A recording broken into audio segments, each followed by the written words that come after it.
பெற்ற குழந்தைகளை கொலை செய்த வழக்கில் வாழ்நாள் சிறை தண்டனை விதித்து தீர்ப்பு வழங்கப்பட்டுள்ள நிலையில் நீதிமன்ற வளாகத்தில் அபிராமி கண்ணீர் வடித்தார். தண்டனை விவரங்களை தெரிந்து கொண்ட அபிராமி போலீசார் பாதுகாப்புடன் சிறைக்கு அழைத்துச் சென்றனர். சிறைக்கு அழைத்துச் செல்லும் போது நீதிமன்ற வளாகத்தில் முகத்தை மூடிக்கொண்டு அபிராமி கண்ணீர் விட்டு அழுதார். பரபரப்பை ஏற்படுத்திய சொந்த குழந்தைகளை கொன்ற தாய் அபிராமி, அவருடைய கள்ளக்காதலன் மீனாட்சி சுந்தரேசன் இருவருமே கடந்த 2018ஆம் ஆண்டு இந்த கொலை தொடர்பாக கைது செய்யப்பட்டு 7 ஆண்டுகளாக சிறையில் இருக்கிறார்கள். வழக்கு விசாரணை செங்கல்பட்டு நீதிமன்றத்தில் நடைபெற்று தற்போது காஞ்சிபுரம் நீதிமன்றத்துக்கு மாற்றப்பட்டு நீதிபதி செம்மல் அவர்கள் இன்று பரபரப்பு தீர்ப்பளித்தார். முதல் 12 மணி அளவில் இருவருமே குற்றவாளி, இந்த வழக்குக்கு அனைத்து ஆதாரங்களும் முகாந்திரமும் இருப்பதன் காரணமாக குற்றவாளி என அறிவித்திருந்தார். அப்பொழுதே அபிராமி அழத் தொடங்கிவிட்டார். இருப்பினும் அந்த 10 நிமிடங்கள் தள்ளி வைத்தார். இதன் பின்பாக இருவருமே செய்திருக்கக்கூடிய கொலை குற்ற சம்பவத்தில் ஈடுபடக்கூடிய சூழ்நிலை காரணமாக உங்களுக்கு வாழ்நாள் முழுவதும் தண்டனை அளிக்கப்படும் என்று தெரிவித்திருந்தார்.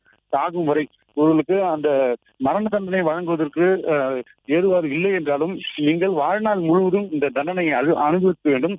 சொந்த குழந்தைக்காக இந்த சொந்த குழந்தையை கொலை செய்திருக்கிறது. குறிப்பாக நீங்கள் இந்த குற்ற சம்பவத்தில் ஈடுபட்டு தெரிவித்திருந்தார். இதனை அடுத்து அபிராமி கதறி அழத் தொடங்கிவிட்டார். போலீசார் அவரை சமரசம் செய்தாலும் கண்ணீர் விட்டு அழுத்த தொடங்கினார். குறைந்தபட்ச தண்டனை எனக்கு வழங்க வேண்டும் என தெரிவித்து நீதிபதி தெரிவித்திருந்தாலும் இந்த குறைந்தபட்சம் உங்களுக்கு வழங்க இயலாது எனவும், நீங்கள் செய்திருக்கக்கூடிய குற்ற சம்பவம் என்பது ஏராளமான குழந்தைகளுக்கு குழந்தை இல்லாத சூழலில் ஒரு குழந்தை கருவில் இருக்கும் போதே அந்த குழந்தை பல்வேறு கனவுகளோட இந்த உலகத்தை அடியெடுத்து வைக்கும்.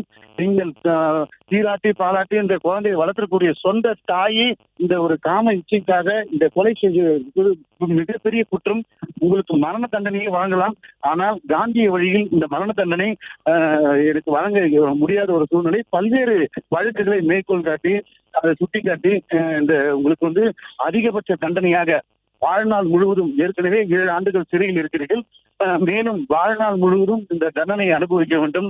ஏகபோக காலங்களில் நீங்கள் சாகும் வரை இந்த தண்டனையை அனுபவித்தே ஆக வேண்டும். பெற்ற குழந்தையை நீங்கள் கொண்டிருக்கிறீர்கள், அதுக்கு கள்ளக்காதலன் உதவிகரமாக இருந்திருக்கலாம். ஆகியால் தான் இதை நினைத்து ஒவ்வொரு நாளும் நீங்கள் வாழ்நாள் முழுவதும் இந்த தண்டனை அனுபவிக்கணும்னு தெரிவிக்கலாம். கிட்டத்தட்ட அரை மணி நேரத்துக்கு மேலாக அபிராமி அழுது கொண்டே இருக்கிறார். போலீசார் அவரை சமாதானப்படுத்தி வருகிறார்கள்.